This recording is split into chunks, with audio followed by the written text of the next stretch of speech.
আপনার ডায়াবেটিসটা অনেক বেশি, 21.8, যেটা একজন নর্মাল মানুষের 7 পয়েন্ট থেকে 8 পয়েন্ট, এটা একদম নর্মাল। যেহেতু আপনার ডায়াবেটিস আছে, সেহেতু যদি 10 থাকে সেক্ষেত্রে আমরা নর্মালটা ধরবো, কারণ আপনার অলরেডি হাই থাকে। সেক্ষেত্রে 21 পয়েন্ট এটা অনেক বেশি। আপনি কি ইনসুলিন ইউজ করেন?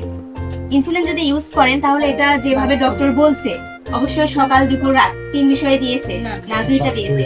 যেহেতু 21 পয়েন্ট আছে, এক্ষেত্রে আপনার প্রাথমিকভাবে কোনো একটা ডক্টরের কাছে যাইতে হবে।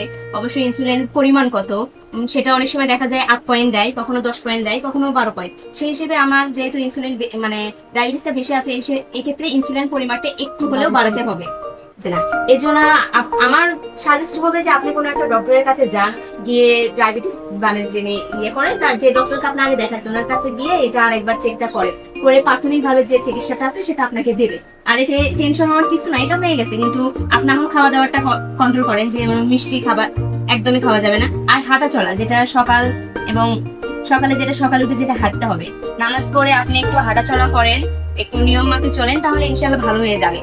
আর এত টেনশন করবেন না, কারণ আপনি অতিরিক্ত টেনশন করতেছেন, আপনার সবকিছু দেখে বোঝা যাচ্ছে।